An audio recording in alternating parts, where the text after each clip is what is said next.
Hey, Jen. Yeah? You get up off the ground, and morning comes around. It's another day of sun. Guess who's been listening to the La La Land soundtrack?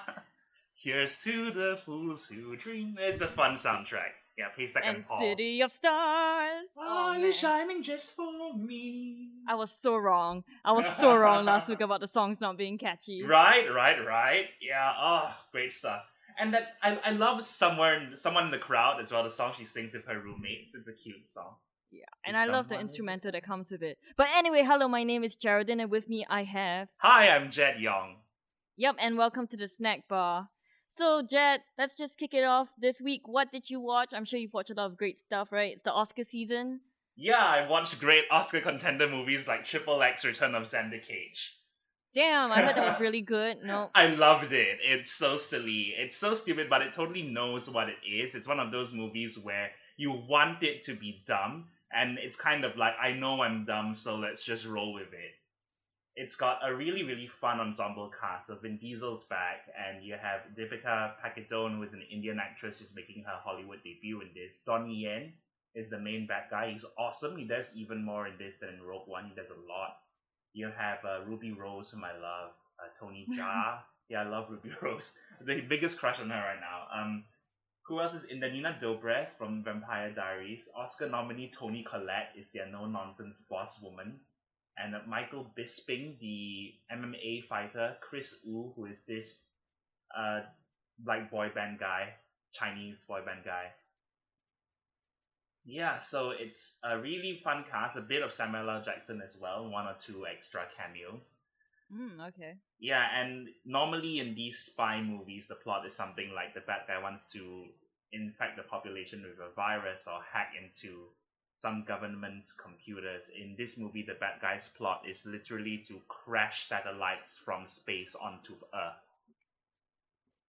So it's that. I see they're rolling with the camp. Okay. Yeah, that's the kind of over top it is. That's the kind of camp it is. There's a sequence where he is skiing through a rainforest, Vin Diesel is, and then there's another one where he's chasing Donnie Yen on motorcycles, and then the motorcycles, they have little fins that flip out, and skids flip out from underneath the wheels, and they turn into jet skis. So they're riding motorcycles along waves, and like surfing waves with motorcycles, and it's wonderful. Okay. Yeah, so I enjoyed this. Like, a lot of people...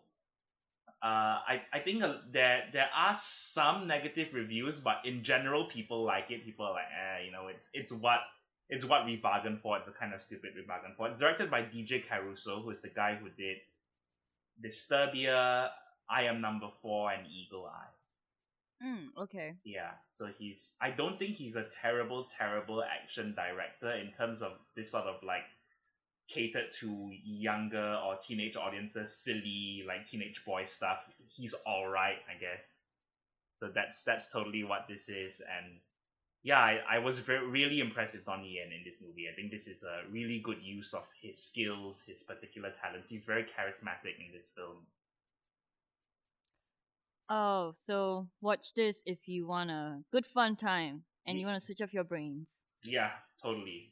So as you were alluding to earlier, there are Oscar contender movies coming out around this period. I watched Hacksaw Ridge. How was it? I think I'm gonna watch that next week. Okay. Maybe. Yeah, I think it's alright. I think it's pretty good, but I don't think it hits the potential that I wanted it to.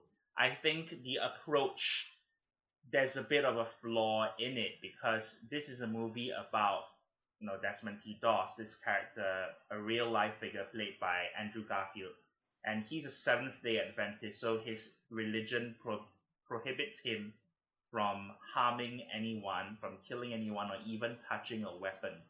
But he wants to serve his country in World War II, so he decides, I'm going to be a medic, and he goes to the front lines and he becomes a war hero without firing a single bullet. So it's a really remarkable true story, and there's elements of faith in there, but it's also super, super violent. So that it has the weird contrast and the paradox of being a movie about a non-violent man, which is super gory.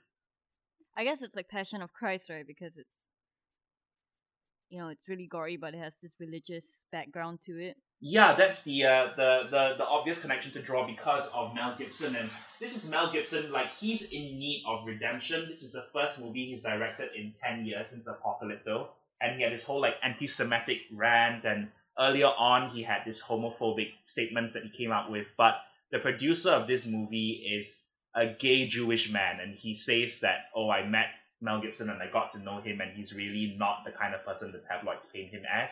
So we'll see whether Hollywood is on their way to forgiving him. Okay. Yeah, I feel like there's some forgiveness towards Mel Gibson already, but I mean the public still hates him.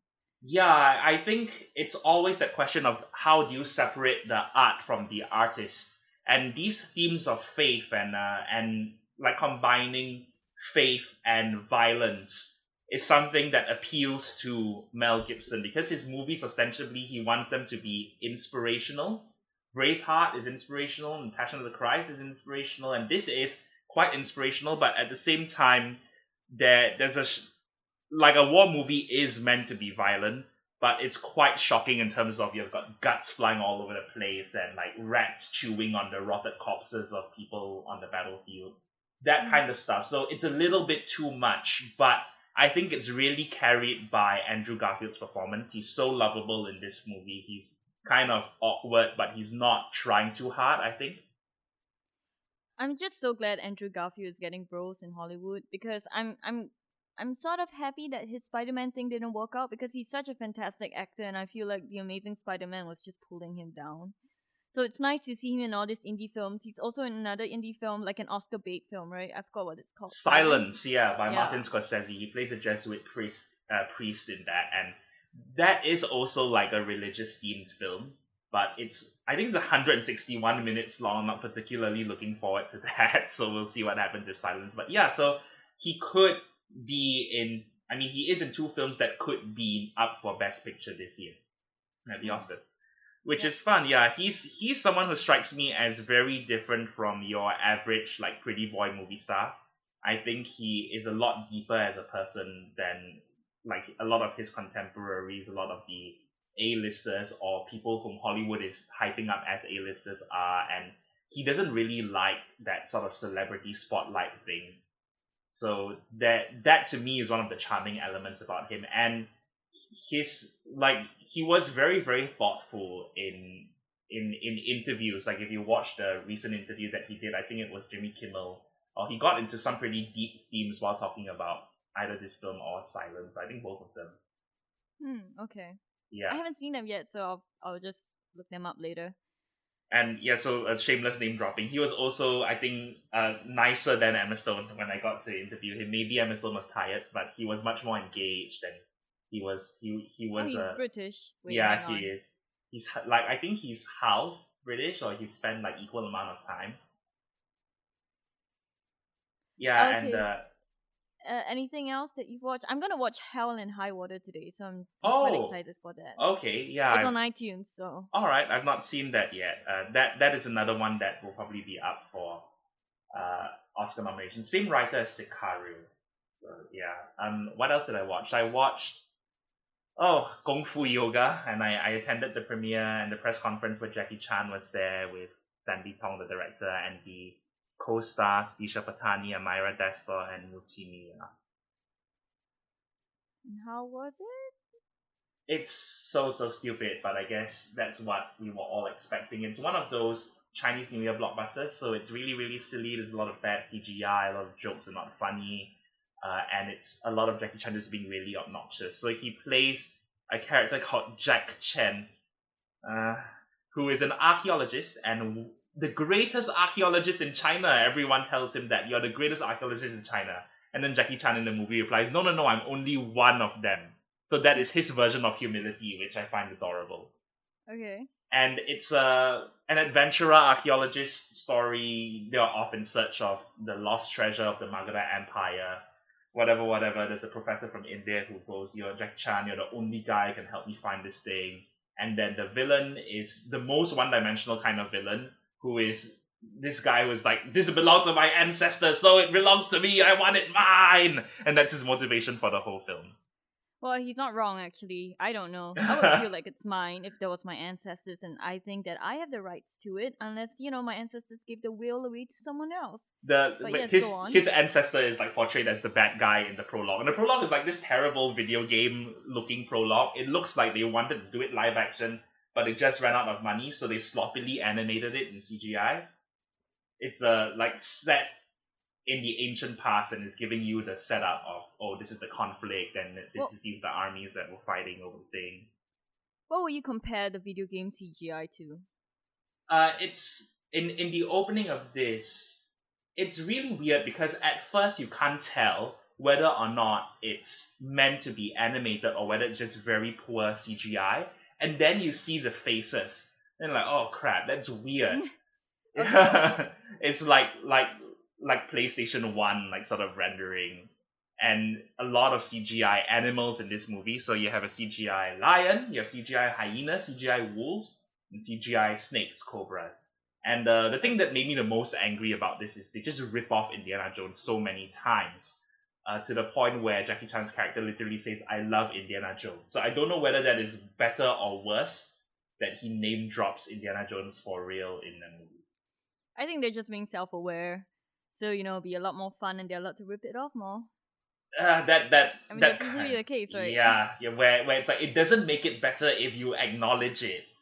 And yeah, there's a boy band guy in there, but I like Arif Rahman, or also known as Arif Lee, who is the ridiculously handsome like sidekick. He played Bruce Lee in the biopic My Brother Bruce Lee, and he's like really good looking. He's the closest anyone has to a personality in this film. The Indian lead actress Disha Patani, she's really pretty, but she cannot act for nuts. She looks like she's reading off of cue cards. Okay. And there are bits where Jackie Chan is like making googly eyes at her, and I went to look it up. There's a 38-year age gap, so that creeped me out. Yeah, it's a silly Chinese New Year thing that you go and watch when you want to escape from your relatives, and then you realize that maybe my relatives are slightly better than this. That's my glowing recommendation. What I got from this is just watch Xander Cage instead. Yes, see totally. An Asian man on screen fighting and kicking ass. And if you want a Bollywood starlet in the movie, yeah, totally watch Xander Cage instead. Yeah, there's a few other things I watched. I watched The Space Between Us. Actually, I'm looking forward to that film. Is it alright? I think it's alright. I think the premise is a lot better than the execution because okay, that's what I feared. Yeah, it's set up as kind of like a science fiction high concept idea, and it's a really cool premise that there's a secret child that this is the illegitimate child of an astronaut, and she gave birth to him on Mars, but NASA's trying to hide the existence of the child because it'll be a PR disaster. So the kid grows up and he journeys back to Earth, where he like embarks on a relationship with this girl he has befriended online. So it really quickly turns into a YA thing, into like The Fault in Our Stars or that kind of YA romance. Okay. And the romance progresses really, really fast, kind of unrealistically, and there's a lot of like fish out of water comedy where it relies very much on Asa Butterfield being adoptable. Okay. So I feel like the sci-fi stuff kind of gets lost underneath the traditional road trip romance structure of it. Yeah, that's what I feared. It's okay. I'll see how the reviews are first before I make a decision to watch it. Yeah, I don't think it's terrible because I like that it's an original idea, not based on a book or not based on a comic book, and it's aimed at a younger audience, but it's sci-fi and it's not action.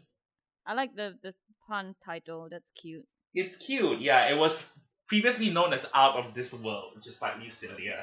Yeah, so I like The Space Between Us better. And who else is it? Gary Oldman is in this, and he's really hamming it up. He's so over the top and big and like shouting and screaming and yelling, and it's kind of fun. But it's I love over the top Gary Oldman. He's always very fun. There's a lot of the that. Villain? I hope he does. He's not the villain. He's the guy who runs the whole organization. Okay. Yeah, so he has a lot of arguments with B.D. Wong, the Chinese scientist from Jurassic Park. So like he's the mission director, and then Carla Gugino is this kid's like foster mom. The scientist is looking after Asa Butterfield, and the main girl is Britt Robertson from Tomorrowland, and I like her a lot. I think she's quite charming. And in Tomorrowland, I said that her expressions remind me of Pixar characters that come to life. Huh. So she's kind of cute. But she has a little bit of a budget Jennifer Lawrence vibe in this. I think they made her do that. Yeah. Okay. Yeah. So, and the thing that bugged me the most is that this is set in 2034 because the space mission took place in 2018, and then the kid is 16 years old. But it just looks like 2017. And one or two transparent laptop computers, and other than that, it's totally indistinguishable from what it looked like today because they probably didn't have the money to do it, so they just gave up on trying to make it look like a future. Okay. Yeah. Well, so. Yeah. Well. Anything else that you want to bring up, or do you want to talk about what we watched this week, or what I watched this week and what you watched 2 weeks ago? Okay. Yeah. Let's move on to the main event, I suppose. Okay. So this may be an Oscar contender too. I hope is called it is. Arrival. Dun, dun, dun. It is about aliens. Jet, please elaborate on that. Arrival is based on the short story Story of Your Life by Pat Chiang, and it's about mankind's attempt to communicate with aliens. One day, these 12 spaceships start materializing above random spots on the planet Earth. So everyone's in a panic as to how to react to it. The US government ropes in Dr. Louise Banks, played by Amy Adams. She is a linguist, and Dr. Ian Donnelly, played by Jeremy Renner, who's a physicist, and both of them are part of this so-called welcome committee to go up to the spaceship, meet with the aliens, and figure out what they're on Earth for. In the meantime, other countries around the world are adopting slightly more aggressive tactics, and there's a very fine line and a lot of balance has to be struck to ensure that full-on chaos and full-on intergalactic war doesn't break out because of a miscommunication. Okay, so this film, I really liked it. I'm glad you did. So did I. Loved it. Yeah, I'm really glad that you warned me that it wouldn't be that kind of big blockbuster film where there's explosions every 15 minutes or something. Yes, it's important to know that before you go in because it's been promoted as that. The trailers make it look like that. Yeah, and I think a lot of people in my theater were really, really bored. Yes. Like, yeah. I saw people leaving, I heard people snoring as well. So it was kind of sad, but I was really, really intrigued by this film. I love how it's just a mystery most of the time, and it's also a sort of drama as well. I really like Amy Adams' character, Louise. I love that her name is Louise. Oh, was it Louise, right? Louise, yeah. Louise. And yes, her Amy Adams' real middle name is Lou, L-O-U. So it's like 3 times. Yeah, it's like it's meant to she's be. Lois Lane. Exactly, yeah. Yeah. I only figured that out halfway when I was trying to explain to someone, the person I watched with, who, what other role she played. I was like, oh, she's from Enchanted. I'm like, oh wait, yeah, Man of Steel too. I always forget that she's in Man of Steel because she's so insignificant in that franchise. I'm sorry, but she is. Well, she's significant in Man of Steel, and then she's insignificant in Batman v Superman. I guess. She goes to tell Batman, it's his mother's name! But yeah, I really like this character. She's very empathetic, and I love that what I find most interesting is that this focuses on another kind of science that we don't usually see in sci-fi films, which is linguistic. Yeah, I totally love that. My mom is a linguist. And I think it's really cool. Yeah, she's heard of the Sapir-Whorf theory, and that is what this film is based around, the idea that the language you learn influences your worldview. Which, so it's like, there are certain languages where people don't say, this is to the left of the house. They say, this is to the northeast of the house. So if you grow up with that, so that will condition you in a certain way. And that is such a clever idea to expand upon in a sci-fi context. Yeah. And it's also a really kind of refreshing idea too, because I don't think I've ever seen this kind of idea portrayed in films. Maybe in like a really small indie film that I've never heard of, but not in this kind of big scale. And I like that it's also, well, maybe it's pretending to be smart, but I felt like it was smart. But I feel like this is a really smart movie where you have to keep thinking throughout it. It kind of hurts your brain a while when they do review what happens. and then when you go back, you're like still thinking about it, just rethinking the entire movie and how that fits into the narrative of the third act. Yeah, I like. it's Sorry, I really regret watching it yesterday. Like I watched it around 4:30, and I still can't really understand fully what just happened at the end and how it connects and all that kind of stuff. And oh man, the ending was so sad to me. Like I just came home and I just felt so depressed thinking about the ending. But it's a really great film. It's really smart. I really enjoyed myself. I think that this does something a lot of sci-fi movies struggle with, which is it is very intellectual and it's very driven by concepts and theories. At the same time, it has a heart. At the same time, it's very warm. And I think that to marry both of those elements into one sci-fi movie is a tough, tough thing to do. Um, I've never seen Interstellar because I missed out on the IMAX screening, and Oh, I okay. haven't I haven't been able to bring myself to watch it on the small screen. So how would you compare it to that? Because I know Interstellar as well. It's also very driven by science, but at the same time, there's the father and daughter element to it, which I think is similar to what Arrival is. So how would you compare that? Is it just as heartfelt or? I think with Interstellar, it's a little bit more straightforward. And actually, now that you mention it, there are some similarities in the way the story is told, and there are also similarities in the characters. But I think with Interstellar, there's more world building going on because it is set on the spaceship. A lot more of it is focused on the production design. The production design in Arrival is deliberately very minimalist. It's very simplistic and it's not flashy. It isn't flashy in Interstellar either, but I think it's a lot more technical. So Interstellar is a movie that there's a lot more emphasis based on the gadgets. You have one of the supporting characters is a robot who walks around, and he's a really interesting design, sort of the geometry of that robot. Most of it takes place on the surface of a different planet. So I think that Interstellar is much larger in scale, and Interstellar is closer to a traditional blockbuster while also being a smart movie and also being emotional. I think that Interstellar got a tiny bit corny. There's a bit where they talk about, love unlocks all of the answers to the universe, and I know what I can understand what they were trying to get at, but some people found that a little bit corny, and I don't think Arrival is corny at all.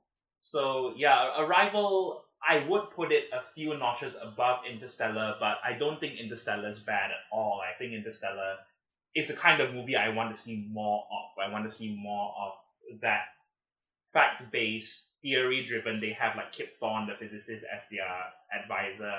Movie married with spectacle, because it's always either or. Right? We either get stuff which is very theoretical and very dense, or we get blockbuster spectacle. So Christopher Nolan has come the closest in making like a smart movie where things blow up with stuff like Inception and Dark Knight.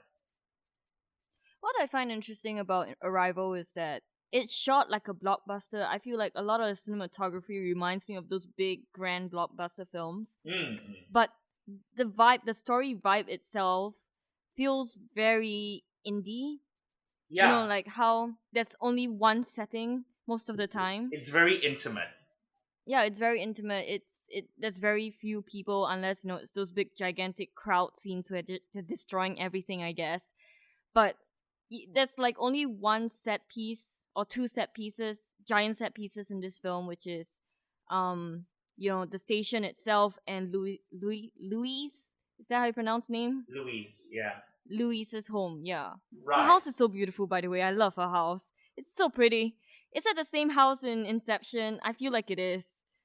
I don't know, it might be a real house. There might be, it probably was somewhere in Canada. Yeah, it is that kind of movie where at its core it's about communication, it's about trying to understand the other party.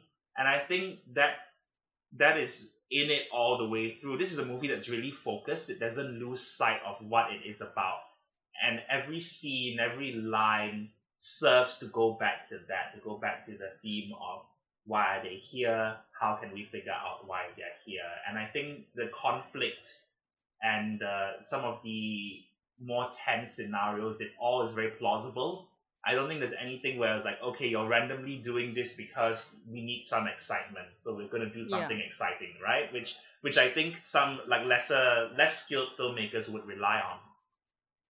And the thing is, it's interesting because, like what you say, we can see it in real life, and it is happening in real life as well, where people aren't communicating and people are distrustful of each other, and because of that, a lot of communication is lost, and a lot of people aren't getting through to each other, and that only creates more chaos and more misunderstandings and more hatred. And I think that's what I like about this film as well, that there's this other message about humanity as a whole, about how we shouldn't be afraid of something that we don't know, and we just kick into gear and think that, oh, just because we don't know something, we should fear it and we should hate on it and we should just start being violent against it.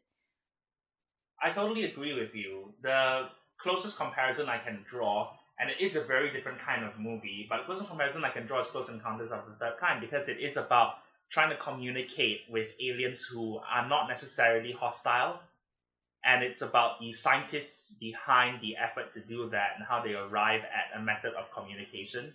And I think that we haven't had something like Close Encounters of the Third Kind since Close Encounters of the Third Kind. I can't think of that kind of approach to an alien encounter movie where Where it's peaceful. not necessarily peaceful, where there's a lot of, I mean, it is peaceful, but there's a lot of procedure, so it's not laser guns first. Oh, okay. Where there's a whole, like, Contact, I guess, is another example. Have you watched Contact? No. It's the movie based on a Carl Sagan novel starring Jodie Foster. So she, Oh no, I haven't seen it. yeah, that one covers similar ground to Arrival. And one thing I thought they did really well with Arrival is that a lot of times what you're talking about, when there are larger themes of humanity uniting and increasing trust in one another, it can be really corny if it gets idealistic in that way, and it can be naive. But I don't think at any point Arrival was naive or Arrival was corny. I don't think there was a point in the movie where it was like, this is the simple solution to all of Earth's problems, and if you follow this one rule, there will be peace on Earth. Which some of these movies do, and it can get preachy and silly, and none of that happened in this movie. It treats international relations as a complex thing, even if, by default, the Russians and the Chinese are kind of the bad guys. Yeah. Yeah, at one point it's like the Russians do something really stereotypically evil. Man, like I really like the human aspect in this, and I really like the alien designs. Yeah, the heptapods, they're awesome. And I love how the first time you meet them, I guess this isn't a spoiler because the first time you meet them, you can already tell that they aren't evil. Yeah, they aren't hostile. You trust them. And I think that's interesting too, because they don't even talk, but you just feel so at ease with it. Yeah. I don't know why. I found that very interesting. Some psychological thing. It's weird. It is. I totally agree with you. I think that there is a point in the design where it's deliberately unfamiliar yet also comforting, where they don't have the traditional signifiers of hostility. You don't have sharp edges, you don't have spikes, you don't have claws or fangs. But at the same time, you can tell, all right, this is not like any animal that we know. And one thing which is really, really clever is they don't give them eyes, so they're harder to read, and they don't necessarily have facial expressions, even though they do move like their face area to kind of breathe.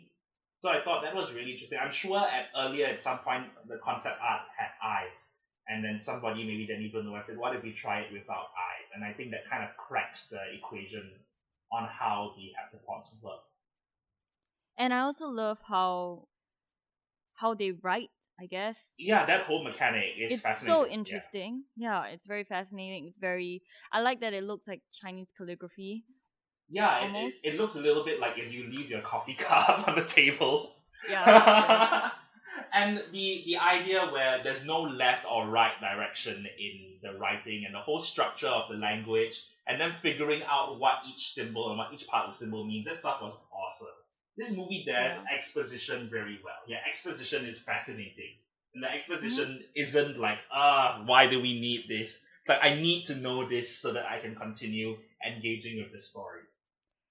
And it's also because you're so intrigued by what it means and what they're trying to say, so you're just like really into the movie as well. Yeah, and like I really like the whole bit with the kangaroo joke. I think that was kind of clever. Yeah. And also when And she's writing on the whiteboard, like, why are you here? The question mark. That whole thing was very smart to illustrate. yeah, I Yeah. love how they explain that part. Hmm. But let's talk about some negatives in this film. Okay. Do you like Jeremy Renner's character? Do you think that he's a little bit too useless in this? I think he kind of reminded me of George Clooney in Gravity, where Okay, yeah. where Okay. clearly the woman is the main character and she's smarter, but the guy is there for her to bounce off of, to occasionally contribute, but also to make things a little less hippie. Because he's Mhm. more or less the comic relief, even if he isn't up and cracking jokes. Like he's the one who comes up with the idea of Abbott and Costello, and so I don't think he's useless. I think that there's one piece of the puzzle that he cracks. That whole thing with the divide by 12, that thing, which he would approach from a mathematics point of view, but she wouldn't be able to recognize because her field is linguistics. So yeah, I wanted there to be a little bit more of that where they were drawing on each other's strengths, but I think that was good enough. It was okay. I just wish he had more character to him, because that's how I would describe him as well, just the comic relief. But at the same time, he didn't make that many jokes, which I guess is a great thing, because Aliens is more, sorry, not Aliens, what I'm talking about. Arrival is more of a drama mystery, right? But I don't know. I felt like he was almost useless in most parts. Like he solved that one puzzle out of all the puzzles that Louise solved herself. So I wish that he did a little bit more. I do like their interaction with each other. I thought that was kind of cute, and I like that he trusts her a lot, and he's willing to like do the things that she does, even though other people might find it crazy. I thought Yeah, that was yeah. very sweet, but I don't know. I just really wish he was more of a strong character by himself. But I mean, the whole movie is about Louise and what she's going through, and it's also about the aliens and what they want from them. I So totally. I don't know.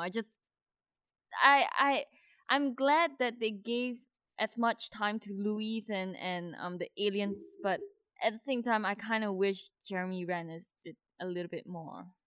I totally see where you're coming from. I think one way to process it is that Louise is the role that traditionally would be played by a man, and Yeah, Ian is that's the what I role that thought too. traditionally would be played by a woman. So I kind of like that. I don't think that was totally on purpose. That was like feminism, and then that's what that's the reason they did it. But the way it turned out and how the story is carried by her and it's seen from her point of view, I was okay with it, and I think that by the end, when you find out the role uh, that Ian plays in the grand scheme of things, I was kind of satisfied with that review. Okay. Yeah. So I assume that okay, let's not talk about the plot twist, but do you like it, the plot twist? Yes, because it makes a Okay. tremendous amount of sense and it strengthens the movie when you watch it again. Because there are a lot of Okay. movies where there's a twist, and then when you watch it again, you're kind of like, oh, this is where they faked me out, and this is where they faked me out again. Such Mm-hmm. cheaters. And I didn't feel like that with this one. It's like, oh, yeah, actually, if you watch it again with the knowledge of where it's going to lead, then you can notice certain things you missed the first time around, certain little clues. And I don't think it's and I think the way the twist is approached ties into the theme very much of different Yes, ways yes. of That's looking why I at like it things, too. right? Yeah, of different perspectives and different perceptions. Well, for me, I like the twist a lot. Like that blew my mind It's when I nuts, watched it yeah. in the theater. But at the same time, I can't tell whether what Louise did, whether that was a selfish decision or not, that she Yeah, went through yeah, with it in the end. Like that's something I've been debating yeah, since yeah. last night, which is, if I were her, would I be doing the same thing? And I think that's one of the strengths of the movie. I guess it's not really a negative thing, but it gets you thinking. You don't have to agree with what she did, but it does make you think, okay, if I was in that situation, what would happen? And I think that's what makes the movie even more interesting than it already is. Yeah, So that's a, this wasn't really a negative thing. Never mind. Go on, Jet. Yes, what did you want to say? no, I totally agree. It's that there's no easy answer where that is concerned, and you can really have a whole long list of factors for and against the decision that she ultimately made. And to, like, I'm sure there could be a version of this movie if she didn't make that decision. How would that end differently? And oh, it is very thought provoking, and it's not something which is easy to wrap your head around. So I like that an idea like that is in a movie which hopefully a lot of people will see. Oh, I think people will be asleep by then, though. Oh, I mean, the general audience. I'm sorry, but it's true. I still can't believe people were sleeping in my theater. It was so intriguing to me, but I can understand why. yeah, I think it's Because a lot it's of a lot of talking a lot of and a lot of Singaporeans thinking. have called it boring. Yeah. Like on the Singapore like UIP page. And also, I think on GV it got like 3.5 stars, if I'm not wrong. Yeah, or something like that. And I mean, I watched it with my brother who was really really looking forward to this for a long time, and he's really into all of the design aspects, and he didn't really get the twist. And actually, I didn't fully understand it the first time I watched it. But there's one phrase where if you say that one phrase, it unlocks everything. So I'll tell you that during spoilers. Why not just tell me now? What is that one phrase? Yeah, the Spoiler one alert, by the way. right. The one phrase is every flashback was a flash forward. So once you say that, then then it makes sense. Yeah, that's Yeah. definitely what they were going for. Yeah, well, I yeah. Once you say that, no, okay. yeah, no, that's the thing. I find it blew my mind. You know, It was like crazy. you. Yeah. I think for me, the one thing that unlocked what the plot twist was when she asked the alien, "Who is this girl?" And I was like, "Oh Yeah, damn, that's the future." that's not your daughter. Yeah, that's not something from your past. And then the whole reason that he left her is because she knew that the kid would have this. Oh, so sad, so sad. I know, like So I sad. came home. Yeah. I came home and I was just like in my room and I was thinking about the film and I started crying because one of the greatest fears I think for parents is that they will die. Their kid will die before them. Yeah, to And I have to think bury that's such a a real child. fear. Yes. And for Louis or Louise, she had to live with the fact that her child was going to die since that day forward. And I think that is so scary, and that thought of just losing your child is so sad to me, and losing your husband as well. But you still go through with it because you're in it for the happy times, you're in it for the bright spots in the darkness of life, And I think that that's the most poignant part about the whole film, which is life is full of sad things, and sad things are going to happen to you. But you should never lose sight of something. You should never be afraid to approach darkness because there's bound to be light in it. There's bound to be happiness in it. And you should just embrace that. And I think that's such a sad message and that's such a cruel message, but it's such a true message as well.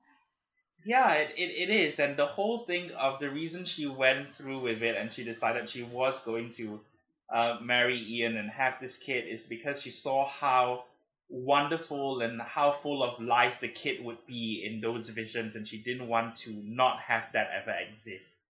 And Yeah. with the knowledge that the child was going to die of a terminal illness, so it's a complicated thing. Do you agree with the statement that she screwed him over by going Yeah, through? I do. You do, right? Yeah, I think she did. That's Yeah. one of the reasons why I felt like I don't know whether she made the right decision or not, because Yeah. she's essentially ruining someone's life. Exactly. And Yeah. and her child is going to think that her dad is the bad guy because he couldn't face losing his daughter. And I think that's actually a really valid statement on why he left her. I mean, I guess that's a balance, right? Where if you love a child so much, you would stick with, or if you love someone so much, you'll stick with that person no matter what. But at the same time, you can look at it from his perspective, where why should I continue looking at this kid and reminding myself that I'm going to lose her one day and that she's going to suffer one day and there's nothing I can do about it and I'll feel just as useless. Yeah, that And I think, oh, that's such a sad thing. And there's no win-win in this at all. It's just, oh, life is sad. And I feel depressed just thinking about this movie. But at the same time, it I don't know, like this movie, it makes me sadder than it does make me hopeful. But I guess that's life, right? Where when you grow up, you become a cynic, but you become cynical, but at the same time, you try your best not to lose hope that there is light and there is someone out there who will make it all okay, or a group of people who will make it all okay. Ah, man, this movie is so deep. I'm so sad.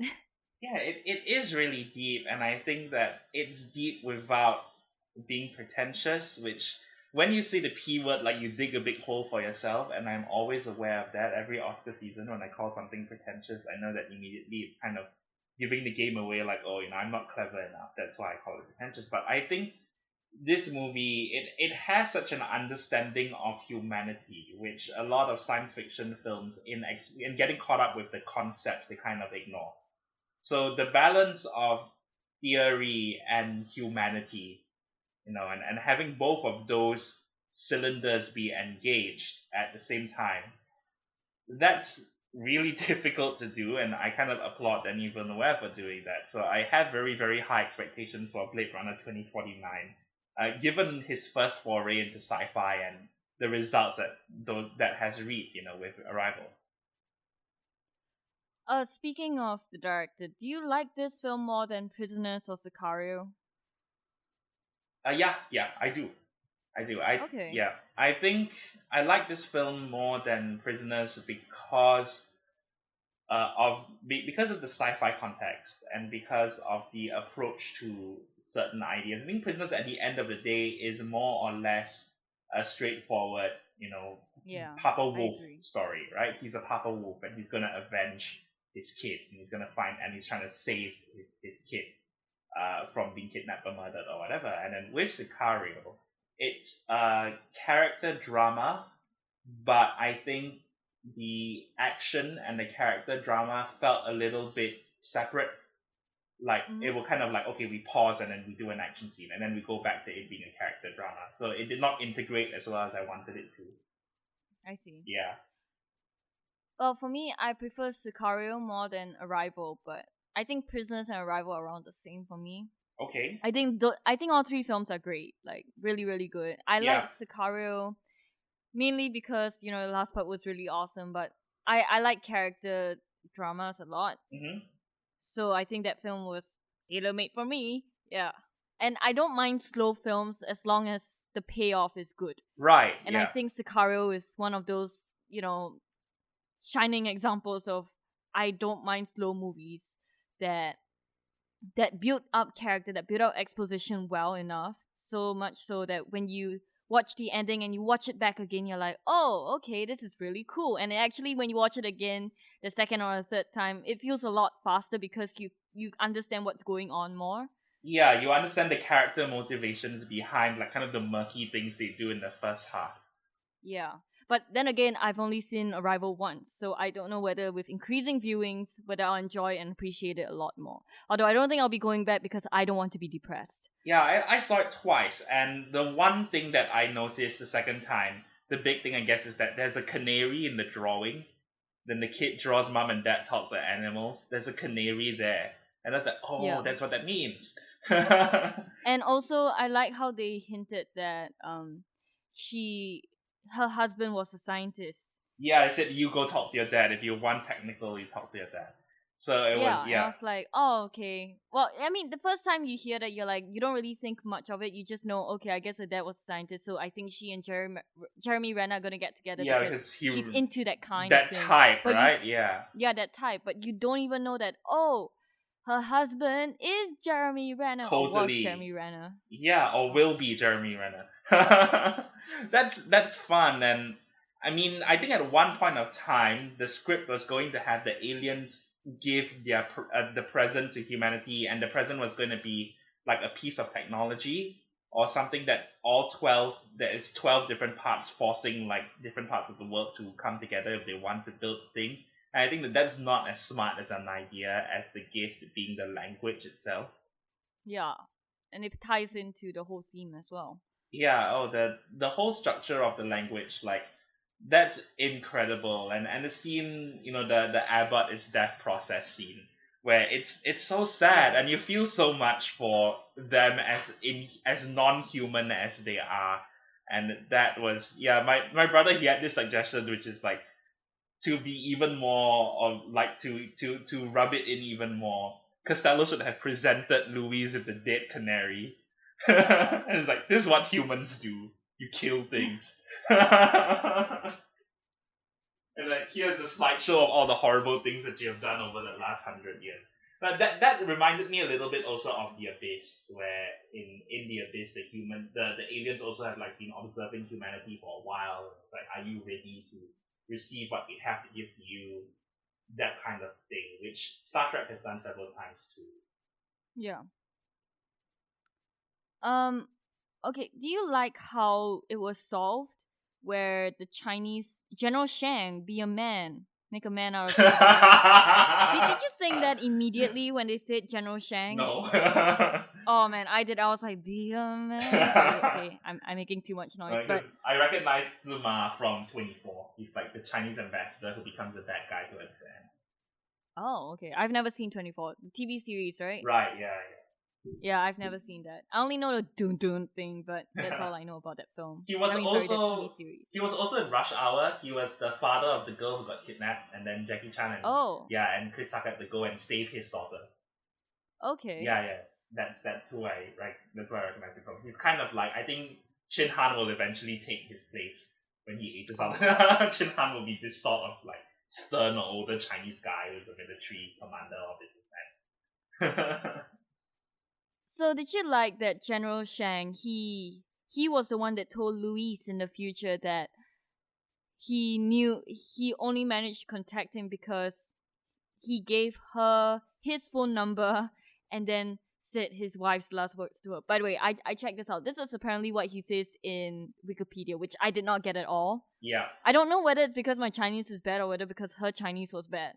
But I think it's a mixture of both, right? They whispered it, yeah. They whispered the line. You can't hear it properly in the film, yeah. Oh, okay. Well, it says here that he told her to tell her that war. Hang on, let me find that phrase. Yeah, something about widows. Yeah. Yeah. Through satellite, plan attack. Oh damn it, I lost it. War doesn't make weapons, only widows, or something like that. Yeah. Which I think is a pretty nice phrase. I've never heard of that before. Am I dumb? No, neither have I. And also because it's his wife who tells him that. So and she dies before he does. So there's a bit of like a paradox and an irony of like, she is in a way a widow because perhaps his job has taken him away from her. Does this kind of make sense? Yeah, so do you like that? I like that. I like that a lot. Where she was remembering, like, so that goes into this whole thing of predestination. It's like, would that have happened? And if it didn't happen, then how could the past have happened? And the whole like time travel paradox thing, which is really trippy. So yeah, it needed his cooperation for the plan to work. But he only cooperated because she had received the so it's that whole loop thing where it falls back on itself. I like that.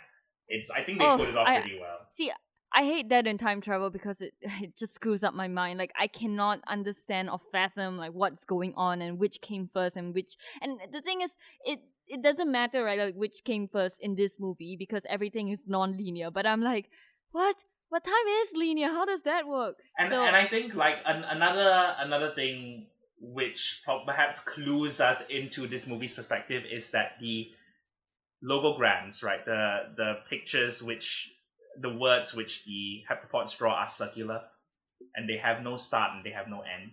Yeah. So that is how they perceive time. And so Louise is granted the power to perceive time in a circular way as well. And I also like how this movie is like that, where it starts at the end or near the end of the film, and then it starts in the beginning of the film, and then it goes again to the past, to the future, and then to the past again, then to the future. So the movie itself is non-linear, just like the theme of the movie. So that's really nice. I like it when even the editing and the visuals of the film portray the theme. Yeah, where it permeates it so much, and that's one of the main reasons why I like this, because thematically it's so strong. Every element of it is in service of one central idea, which is which is really powerful in terms of storytelling. I also kind of like the piece of music that they use at the beginning and the end. It's Max Richter's On the Nature of what's it called? I don't know what it's called, but it's not by Johan Johansson. It's an existing piece of music, and On the Nature On Daylight. the Nature of Daylight, right? And that is apparently palindromic, so it sounds the same forwards and backwards. A piece of music, Oh. like the name Hannah, and which is the name that she gave her daughter. Yeah, it's so sad. It's really really good, because there is that element of uplift, and the aliens are so benevolent and so kind, but it's also depressing, because it's like this is the nature of existence, and life is going to be like that sometimes. And sometimes it's going to be happy, and sometimes it's going to be sad, and what would you do if you knew how it was all gonna end? Which is why the short story is called Story of Your Life, and they changed that because it sounded too much like a romantic comedy. Mm-hmm. I like the name Arrival. Yeah, I think it's really cool. It's got an ominous thing It to it. says a lot, right? Like, Yeah. even the title is cool. I think this whole movie aesthetically and even the story is so it really just hurts my heart just thinking about this movie. Yeah. And I think it's gonna yeah. haunt me for like the next few weeks until I guess Beauty and the Beast comes out, because until Lego Batman comes out, because that's I the can't next wait for happy Lego film. Batman. Yeah. Lego Batman soon. I'm watching next week, I think. So I'm really looking forward to that. Yeah. Next week. Next week, yeah. it opens like first or second week of February, right? Well, if you can bring Lucas, please bring him along, because I think he's really looking forward to that film, and he loves Batman. He bought a Unfortunately, PS4 just for Arkham Knight. it's a morning thing, but we'll see. alright. If I Never can. mind. I hope you enjoy the movie too, I'm Jack. looking forward to that. Yeah, and what you were talking about earlier about this being, Arrival being a very complete piece unto itself. Like, just after watching this, I watched Assassin's Creed, and Assassin's Creed is so fragmented in a very frustrating way, because you can see how the pieces would fit together if they had approached it differently, and in this one the pieces just fit together so well. So that is a rarity, I think, in terms of big conceptual movies, where a lot of times there are movies like Arrival where it's like, oh, you bit off more than you could chew. You're trying to make a really big statement, but it just came out kind of shallow. I love the designs of the alien spaceship, by the way. It's so sleek. The concave floating black contact lens thing. Yeah. Oh, so cool. It looks like this candy, licorice boat. I think it's a Swedish candy. And it also looks like a red blood cell where you have that. And yeah. I love the whole thing where it goes into position to take off, and then when it takes off, it looks like it teleports away because the cloud like. What do you think happened at the ending? Like, why do you think the aliens left? Do you think it's like, oh, my work is done, or do you think it's because they're not in danger anymore because of the paradox thing? I think it's a bit of both. Yeah, I think that what they wanted was an exchange of ideas. They were like, we're gonna give you our language, and then we'll call you back in 30,000 years when we need your help, or 3,000 years or whatever it was. So it's like 3,000, yeah. 3,000, right? So it's like, okay, we'll check back with you later. And it's a little bit like the monolith in Space Odyssey 2001, which is there to monitor the advancement of human progress. So I think that the design is also deliberately supposed to be a bit monolith-like, because it's big and solid and dark colored and opaque, and you can't make out what it really is. In the same way the monolith is. It doesn't look like a spaceship, or doesn't look like an alien. Oh, what a great film. Yeah, and I really hope when people watch this they aren't too overhyped and they know what they're getting into, which is a drama mystery instead of a blockbuster action film. Yeah, I think you really need to go into this with the frame of mind that, okay, this is going to be a psychological take on this subject, on this first contact thing. So are you ready to get a bit deep? Are you ready to perhaps be confused? And it's okay, it's totally okay to not get it. I think that's what people need to know when they go in, because I feel a lot of people say I'm scared that I won't be able to understand it. I didn't really understand it the first time I watched Yeah, it. me neither. Yeah, and Like it's one of those. I was really regretting watching it yesterday because I still can't process it today on what happened in the third act. I just know the emotional parts to it, but I don't really know the science behind it. Yeah, and I think that that's good enough, really. That if it registers on an emotional level, like you said, that you cried at the ending, and when you went home and you thought about it and you were sad. And I think that for a movie to achieve that, that's already a point in its favor. And I don't think this movie was emotionally manipulative at all. I don't think at any point there was like feel bad, you know, Yeah. which is another thing. So this movie does so many things which are difficult to do, but you don't realize it when you're watching it. Only when you think about it later and you think about it in comparison to similar movies within the genre, like, oh, this gets so much right, you know? Yeah, I agree. Yeah. So, I really, really hope it gets nominated for things. I don't think it will win Best Picture, but I very much want it to No. get like Best Adapted Screenplay for Eric Heisserer. Mm-hmm. Yeah, and I mean Eric Heisserer, his career started with, I think it was the Final Destination movies or some like a whole horror franchise that he did. Okay. He's the guy who wrote and directed Hours, the last movie which Paul Walker did. Oh, okay. Yeah, the one where he had to save The one with the building, right? yeah, his daughter's in the hospital during the hurricane, and he has to like keep the incubator. And that's a quite a poignant movie. I don't think it's brilliantly done, but it has some ideas that are quite moving in it. All right. So, Arrival. Please watch it So if you good, think yeah, if you don't mind like slow films. But I think what it is, it's amazing. yeah. I mean, I'm pretty sure you've already watched it, because there's no point watching it. Actually, you know what? No, just watch it even if you haven't watched it and you listen to the spoiler section for some reason. Yeah, It's a really great let film. it soak into you. I mean, it's an experience, and then even aware if it's one of those directors who can craft an experience. So that's I think a rare quality to sort of envelope you in the world of the story, and you don't realize, you forget you're watching a movie after a while, which is the ultimate goal, right, of Hmm. making a movie, and which happens very rarely. All right, let's go talk about movie news. Okay. I should have given you this to watch because I don't know whether you've seen them. I'm sure you've seen this one, Logan trailer.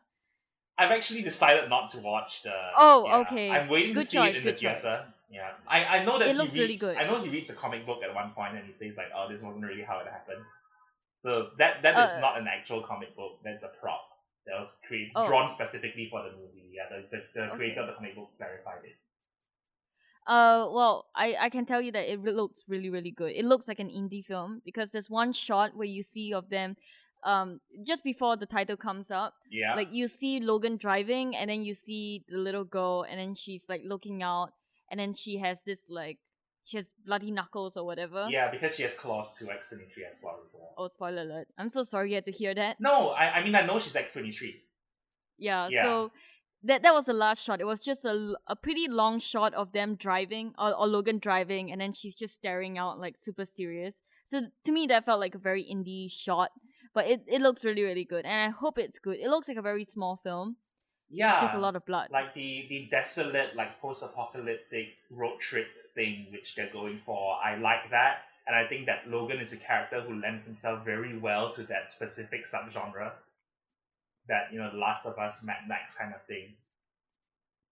Yeah. And yeah, it's great. I hope the bad guys are cool. I hope the Reavers do cool stuff. You have like Boyd Holbrook with his robot hand, and yeah, I mean, I hope that they don't do like the mad scientist isn't too cheesy ultimately, because the ultimate villain is the guy who created X-23. I mean, that's what we've been led to believe. So yeah, and also.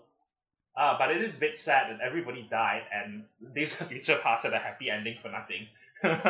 Maybe this will be like the other Days Yeah, of the Future bad Past future, alternate. right? Yeah, this is the Yeah. bad future. And at one Well, point, then you're like also wondering, wait, then how come Logan and yeah, Professor X are still alive even though they got roasted? But never mind. exactly. No, yeah, the X-Men continuity, as you said, is so wonderfully screwy. It's just like None of this has any internal continuity whatsoever. Woohoo! No, And it's no. What I love, also what I love about it is that sometimes they do respect the continuity unless the story doesn't allow that to happen. yeah, where So it's they decide to inconvenient, right? yeah. So they just pick and choose what they want to bring into canon, and you're like, okay, I guess that's canon, and I guess Professor X is alive in his twin's body. I don't know. Or whatever. Yeah, and I mean, if you look at the X-Men franchise as a whole, it's been running longer than the MCU has, than the DCU has, than any like comic book franchise has been kept alive. So yeah, since 2000, right? So this is the 17th year of this X-Men franchise. Have you seen the Power Rangers thriller? No, I didn't watch that one either, but yeah, talk me It looks through really it. fun. Okay, cool, It, good, yeah. Well, I used to be a huge fan of Power Rangers, but I think it's one of those things where I was super big on it for a while, and then now I just forgot anything that happened in that. It feels like a thing you series. age out of. Well, it's not that I aged out of it. It's just that I got Nickelodeon, and then I okay. just started watching Nickelodeon instead of. I think it was on Kids Central or something. All right. Okay. But I used to be obsessed with like the Pink and Yellow Ranger. Oh. So okay. yeah, because they were the girls, and right, I like it.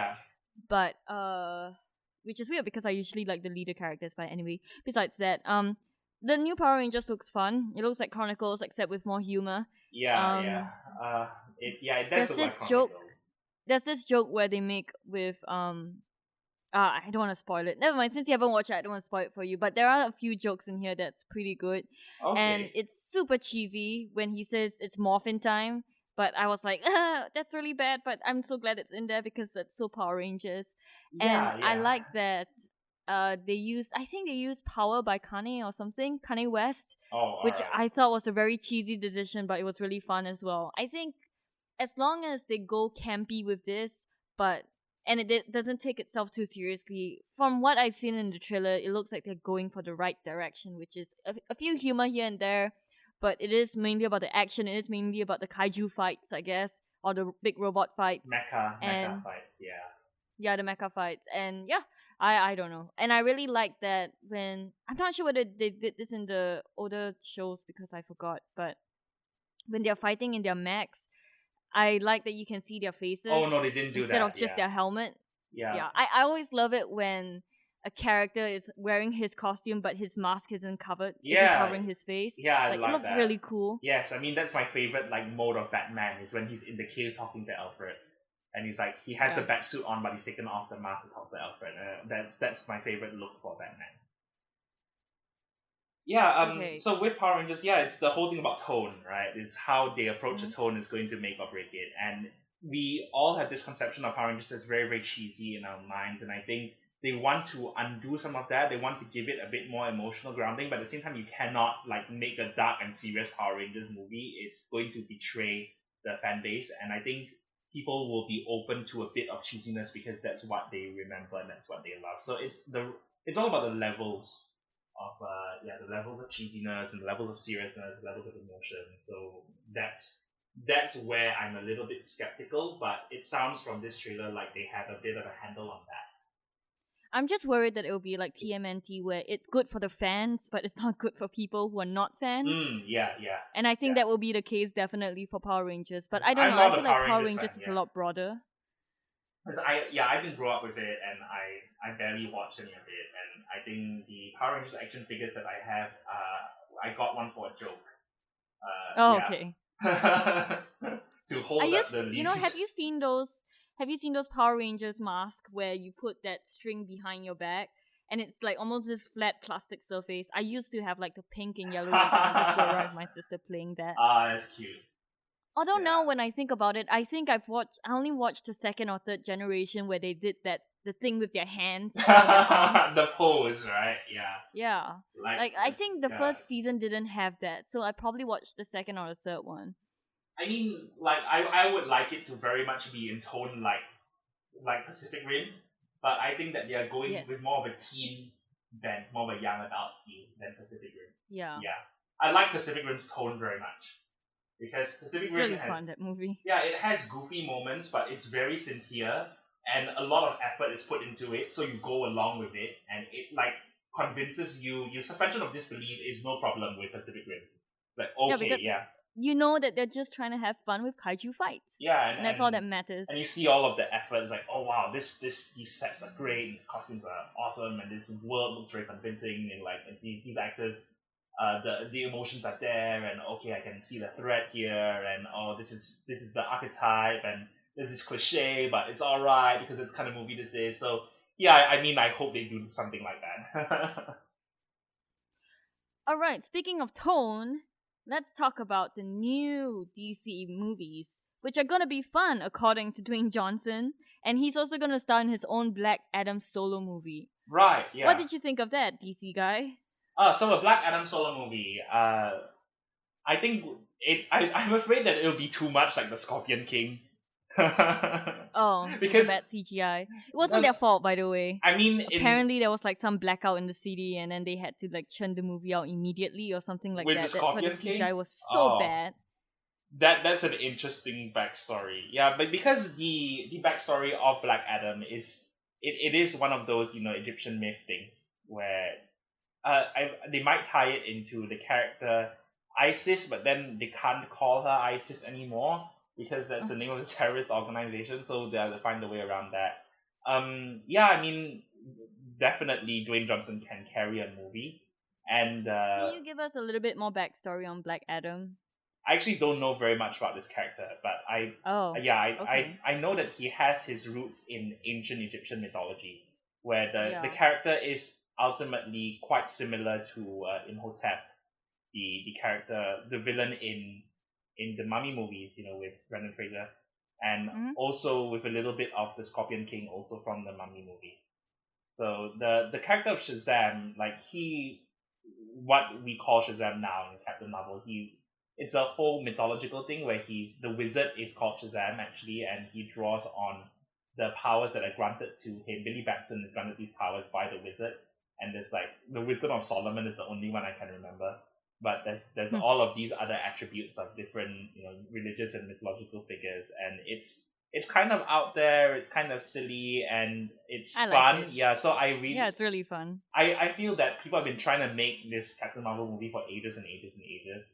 And yeah, I'm looking forward to it, and we'll see what happens with the Black Adam spin-off. And what is very interesting is until this point, I was under the impression it would not be part of the DCEU because I think the director came out and said this is not going to tie into Justice League, but apparently now it is. So I'm confused. I don't know. Like I think they're just desperate now. Yeah, but they need it to work, right? Yeah. What I'm really scared of is when he said that it's gonna be fun DC movies. I hope it's not like Marvel films where it's funny. No, At- yeah. At times where it's supposed to be serious. Yes, like the whole of sorry. I really hope that they can find a balance as well. Like have some fun. Like I don't mind if it's something like the Flash or Supergirl, where it's a lighter tone, but it takes itself seriously when it needs to.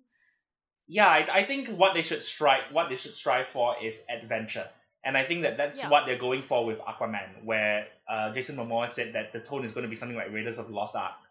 Okay, cool, Awesome. do that, where it's driven by adventure and not necessarily jokes, but the spirit is light enough and it's fun because things keep moving.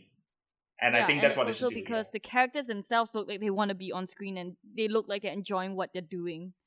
Yeah, and I guess with Batman v Superman, the whole problem a lot of people had with it was, there's so much philosophizing and talking and going around in circles about the themes and the motivations, and the action is only towards the back end of it.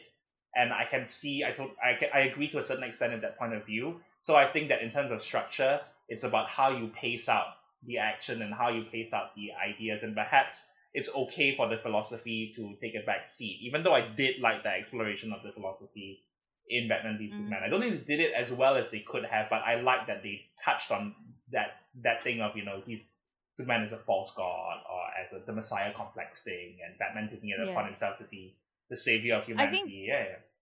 I will never get over how the concept of Batman v Superman sounds cool, but the execution was kind of terrible. But I don't hate the film. I'm trying my best not to rewatch the film so that I don't see the flaws. Or maybe it'll be better, but man, I really think hope that the new Justice League is good. I'm too, really supporting DC and I want them to succeed because I think they have like this whole vault of amazing characters that they just don't take full advantage of. Yeah, and I mean, I think Wonder Woman is going to be a safe-ish bet because in terms of tone, it looks like it's going to be half Thor and half Captain America, the First Avenger. So if they do that, then they're fine. Captain America, the First Avenger, I think that's the tone I don't mind if DC is going for, where it's not funny like Thor, but it is very fun. You know, it's adventure driven. Yeah. And I think I really like the first Avenger movie. I think honestly I prefer that over Civil War. I was so like caught off guard by how much I love that film. I'm very lukewarm on that. I think the main thing is that I really wanted there to be so much more Hugo Weaving as a Red Skull, and I think because they had to get the origin story in, they wasted him. Okay. Yeah, and a lot of times it felt like just a lesser imitation of Raiders of the Lost Ark. Like I think it's a fine movie, but Joe Johnston, he's throughout his career wanted to be Steven Spielberg with things like The Rocketeer, Jurassic Park 3, and it's just not that good. So yeah, there's a bit of a feeling for me of just not that good. It's not good, but I really like the Peggy relationship and the arc of Steve and Bucky and his relationship also with Abraham Erskine, the professor who invents the super soldier thing. That was very sweet. Yep. Yeah, but the villain stuff went a bit underwhelming. I was okay with that. I think he's one of the better villains, which isn't saying a lot, but he is one of the better villains in the Marvel Cinematic Universe. But speaking of the Marvel Cinematic Universe, let's talk about Miles Morales. Oh, he's going to be in a new animated Spider-Man movie in 2018. Yeah, so is this the one that Phil Lord and Chris Miller are doing? No, they're producing it. Okay, yeah, I think are they? At one point they were going to direct. Yeah, but I think now they're too busy with the Han Solo film. Probably, yeah. So yeah, we were told that there's a whole bunch of things coming up. There's going to be an animated Spider-Man film. So if they aren't going to get Miles Morales into the MCU, then that's a nice enough compromise, I suppose. I mean, what this reminds me of is it reminds me of when Disney did Big Hero 6, where it's like we're going to do an animated Marvel thing, but we don't want it to touch the territory covered by the live action films. So we don't want to do just a cartoon Iron Man. We want to do characters who might not be able to get into a live action movie.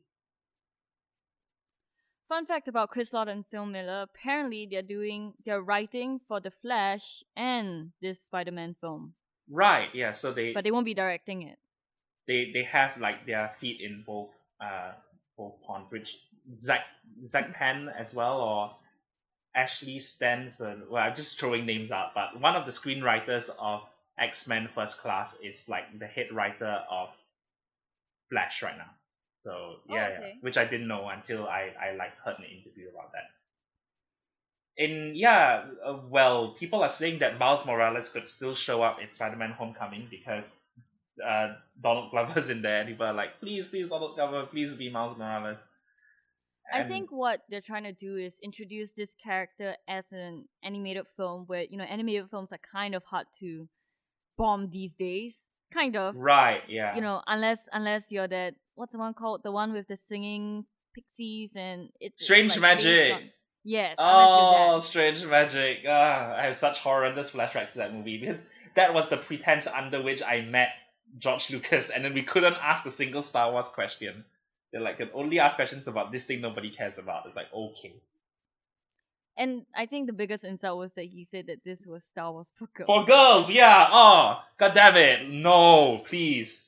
Yeah, Sorry, anyway, go I ahead. think that Miles Morales, they want to introduce him in an animated film where you won't really bomb, I guess, because animated films are so appealing to so many people. Right, yeah. So, they want to introduce this character, and when people know about this character more, because a lot of people think that the only Spider-Man, and to be fair, me as well, the only Spider-Man to them is Tobey Maguire's Spider-Man, right? Which is Peter Parker. Yeah. So, I think it's good that they introduce him in this safe format so that people will will watch it and they'll like him and they're like, oh, Miles Morales, I guess there is another Spider-Man in this universe. So because of that, they can introduce Miles Morales again in the live action films. And also, I don't think they want to steal the new Spider-Man spotlight, so that's why they can't put in Miles Morales yet. But they still want to give the fans what they want, which is Miles Morales, because I think he's such an iconic character to a lot of comic book fans. I don't know when he was introduced, but I heard of his name before, which is saying a lot because I don't really follow comics. So yeah. Right, yeah, he's a relatively recent introduction, and I think he's the Spider-Man of the Ultimate Universe. So Marvel has a whole multiverse thing going on as well, like DC, where there's many different Earths, and all the different Earths and different Spider-Man, and that's where you have Spider-Gwen, which is an Earth in which it was Peter Parker who died instead of Gwen Stacy. So Gwen Stacy became that world's Spider-Girl. And there's a whole, like, you've probably seen that panel going around where they are looking at each other going, I couldn't save the Peter Parker of my world, and saying I couldn't save the Gwen Stacy of my world, which is very sweet. So this may be opening up like the Spider-Verse, where there is a current animated series where just like every single version of Spider-Man is teaming up, and different episodes have different characters from across the Spider-Verse. There's so many like incarnations of Spider-Girl and Spider-Man and Spider-Woman, and there's Spider-Pig, and what this stems from, actually, this whole discussion about Miles Morales, is because during the Sony hack, one of the documents said was a mandate where like Spider-Man can only be straight and white, right? And Miles Morales is Latino and African American, and as far as I know, he's gay. So people took that memo from Sony to mean there will never be a Miles Morales in a live-action Spider-Man movie. Okay. Yeah. So I didn't know he was gay, by the way. That's news to me. I mean, like, I'm not entirely sure, but I think he is, because it's like it's covering, in a cynical way, it's covering all the bases of the minorities, because he's half black and half Latino, but at the same time, I understand the significance of seeing yourself represented in I mean, I guess I hope I guess it's a good thing that I didn't know, because that probably means that they didn't use it as a marketing ploy to get people to read it. And I think that's a lot. I think when you use like minorities as a marketing ploy, that's terrible, and that's just using them for your own personal gain. Yeah, it's like look at our Asian character here. Look at him. Yeah. Yeah, the first Asian character who's Spider-Man or something like that. I hate it when that happens. But I think that representation is a lot more important than being boring, I guess. Yeah, but if that's what because I mean that's what the creator wants, right? He wants a black Latino gay Spider-Man, and if that's what he wants, then he should get what he wants, because he's the creator. He has every right to that character, and it's not our job to tell him that, oh no, you shouldn't do that. That's so lame, because you're just trying to cover grounds. It's like, well, maybe that's important to him, and we can't tell whether that's important to him or not. And I think that's what's so great about creators in general, that they are allowed to make the art that they want. And it's nice that he decided, okay, I want representation for this group of people.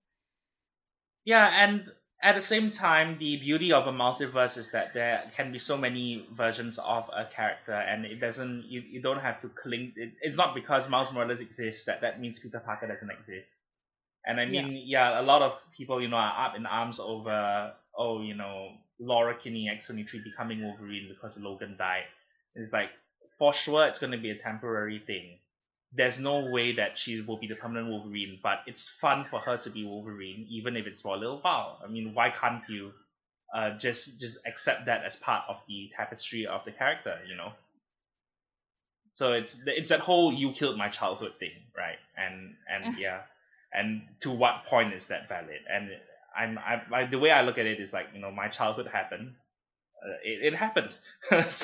If you change something that I love as a kid, it mainly affects the people who are growing up with it now. Then it affects me. I can think that this is disrespectful, and I can think that, oh, you're changing something for change's sake, but that shouldn't be the driving rationale behind what you do creatively.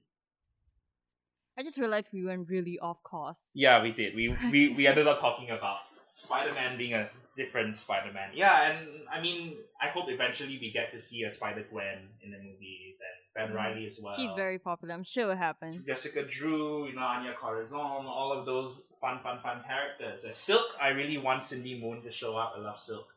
Silk's great.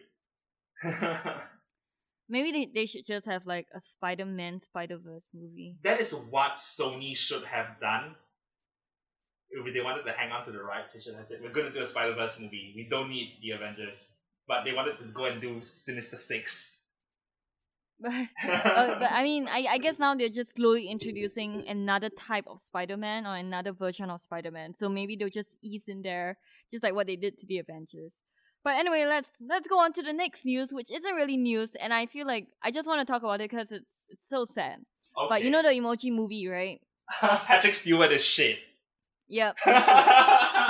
Sir Patrick He's Stewart. a poop emoji. Sir Patrick Stewart as the voice of shit. That's How sad. That's 2017, guys. This is Trump's America.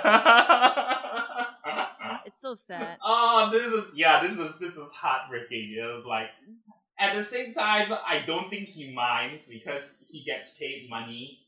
But I think it's more like, hey, can you play a poop emoji? And he's like, all right. It's so sad. But what's kind of funny is the main character, the meh emoji, is voiced by TJ Miller, and he's in the X-Men universe, and then Patrick Stewart is also in the X-Men universe. I thought TJ Miller was playing the emoji that could make a lot of emojis. Like he had a lot of different expressions or something. Really? Oh. I thought this character was called Meh, M-E-H. It's just like... Oh no, I think that's another comedian. I've got his name. He's very funny. Oh, okay. But yeah, Patrick Stewart is shit. That's all I wanted to say in this week's Patrick Stewart is shit. That's the world we live in. Yeah, it's so I mean it's the same world where we get a live action Wonder Woman movie at last. So we win some, you lose some, I suppose. Patrick Stewart is shit. Bless him. Yeah. I hope he's okay. Never mind.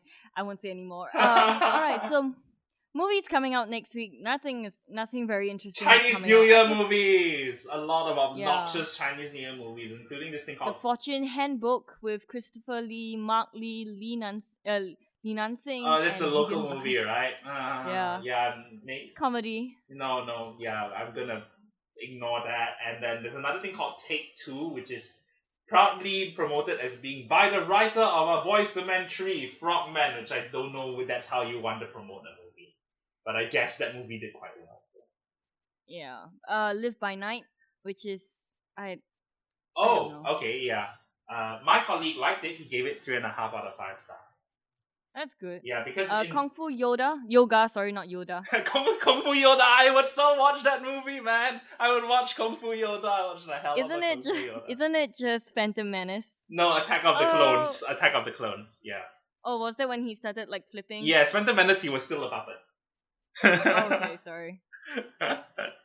Starring Jackie Chan and Yoda.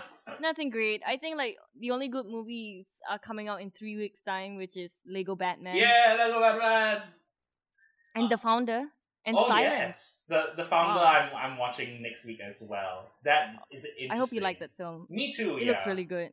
I've not been super excited for it, but I'm sure it'll be pretty good because it's they let Michael Keaton do a charismatic roguish character and he's awesome at that. So yeah. Mhm. Yeah. So I can't wait for him as Balsha. By the way, I hope that's a good MCU villain. So 3 weeks. Yeah, we'll see you. Good movies. We'll see you in a bit. Yeah. I'll probably watch Hacksaw Ridge, so hopefully I like that. Crossing my fingers. Yeah, I hope you do as well. I think it's got a little bit of a slow build up, but once it gets to the battle scenes, it's relentless. It's just like fantastic. Okay, great. Yeah. Alright, so see you guys in 3 weeks time, or maybe 2 weeks. I'll see what movies I've watched. Ish. Maybe you can talk about Hacksaw Ridge. Yeah, perhaps we can talk about Hacksaw Ridge. We'll see. Yeah. Hacksaw, sorry. Hacksaw. Okay, bye. Bye bye.